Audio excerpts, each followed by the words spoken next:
কেউ যদি অকারণে বা কারণে আপনাকে দুঃখ দেয়, তাহলে আপনি কি করবেন? কয়েকটা উপায়ের কথা আজকে বলি।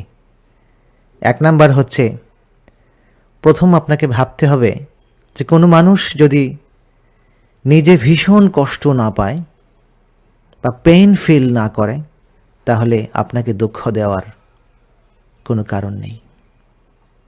সুতরাং প্রথম যেটা করতে হবে সেটা হচ্ছে ওই মানুষটার দুঃখটাকে ফিল করতে হবে এবং নিজেকে ওনার সিচুয়েশনে বসিয়ে ভাবতে হবে যে ওনার জায়গায় আমি থাকলে পরে আমি কিভাবে জিনিসটাকে ডিল করতাম, কিভাবে রিয়্যাক্ট করতাম, আমি কতটা পেইন ফিল করতাম এবং সেই পেইন ফিল করে আমি কিভাবে রিয়্যাক্ট করতাম। এটা হচ্ছে প্রথম কাজ। যদি কেউ আপনাকে দুঃখ দেয়, তার জায়গায় নিজেকে বসানো এবং তার দুঃখটা ফিল করে তার অবস্থানটুকু বোঝার চেষ্টা করা, নাম্বার 1। নাম্বার 2 হচ্ছে খুব মজার, আপনি না চাইলে আপনাকে কেউ দুঃখ দিতে পারবে না। ধরেন কেউ একজন আপনার সামনে ভীষণ চিল্লাচিল্লি করছে, আপনাকে গালাগালি করছে, দুঃখ দিয়েছে, ছেড়ে চলে গেছে, আপনি যা চাইছেন তা করছে না।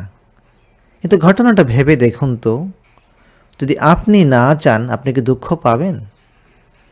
সে চিল্লাচিল্লি করছে, আপনি নির্বিকার, আপনি দাঁড়িয়ে আছেন, আপনি মিটিমিটি করে আসছেন, ইউ আর জাস্ট লেটিং ইট গো।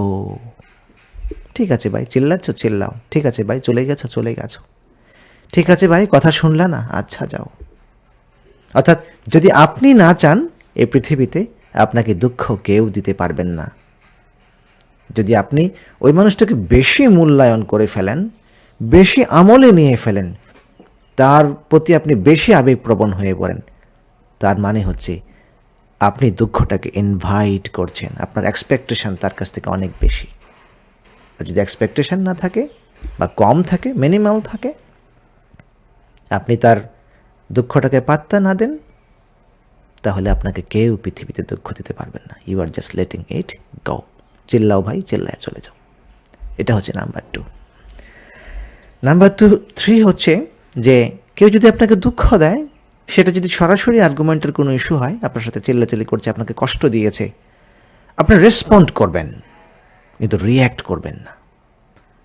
রেসপন্ডটা কী জিনিস? যেমন আপনাকে বলছে যে আপনি এই কাজটা কেন করলেন, তখন ঠিক আছে, আপনার যে অবস্থানটা আছে আপনি সেটাকে ক্লারিফাই করেন, কিন্তু উনি চিল্লাচ্ছে বলে আপনাকেও চিল্লাইতে হবে, উনি তেড়ে আসছে বলে আপনাকে তেড়ে যেতে হবে, নো। আপনি রেসপন্ড করেন। উনি উত্তেজিত, ভীষণ উত্তেজিত, চিল্লাচিল্লি করা অবস্থায় কথা বলছে, আপনি ধীরে শান্তভাবে তার কথার উত্তর দেওয়ার চেষ্টা করুন, কিন্তু উনি যেভাবে রিয়্যাক্ট করে আপনার কাছে তেড়ে আসছে বা আপনাকে দুঃখ দেওয়ার চেষ্টা করেছে, প্রতিশোধ পরায়ণতা যেন আপনার মধ্যে না থাকে। আপনি রেসপন্ড করবেন কিন্তু রিয়্যাক্ট করবেন না, বিকজ প্রতিশোধ পরায়ণতা, যে দুঃখ দিয়েছে তাকে আরও বেশি দুঃখ দেওয়ার যে প্রবণতা, এটা তার কিচ্ছু হবে না, আপনাকে জ্বালিয়ে পুড়িয়ে ছারখার করে দেবে। সুতরাং কথাটা বলবেন কিন্তু রিয়্যাক্ট করবেন না। 4 নাম্বার হচ্ছে just give up the situation that I have to be right. কিছু মানুষ দেখবেন যখন তর্ক করছে, কথা বলছে, অলওয়েজ আনসার দেবে না, আমি এটা মনে করি। উনি আনসার শুরু করছেন না দিয়ে, তার মানে তার টেন্ডেন্সিটাই হচ্ছে আপনার সাথে তর্ক করাই হচ্ছে তার উদ্দেশ্য, এবং তিনি যা বলছেন সেটাই ঠিক, আপনি সব মিথ্যে, বাকি সব হচ্ছে ভুল। এই টেন্ডেন্সি আমাদের সমাজের অনেকের মধ্যেই গড়ে উঠেছে আর উঠছে।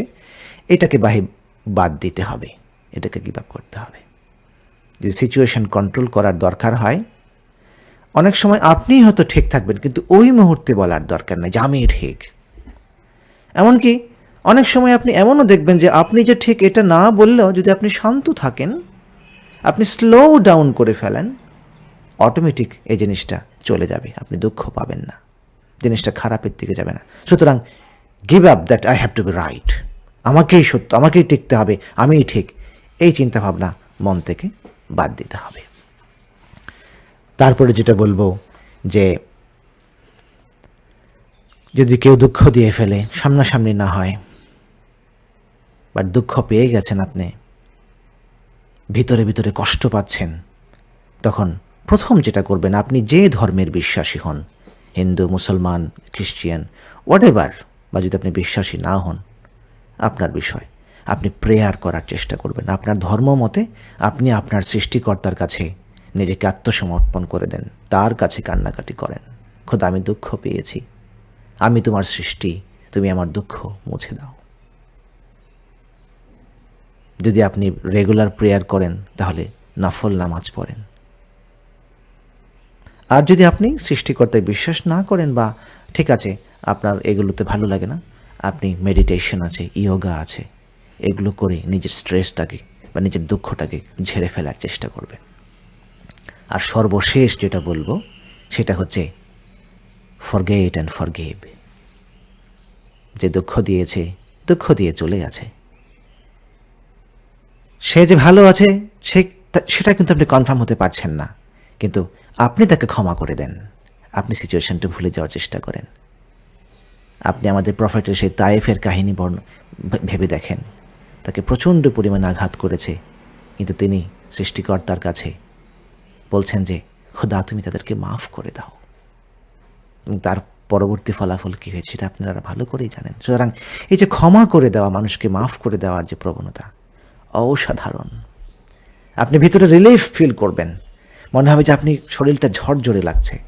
যে দুঃখ দিয়েছে, দুঃখ দিয়ে চলে গেছে, আপনি সেটাকে নিজের ভিতরে নিয়েন না, ধরে রাখেন না।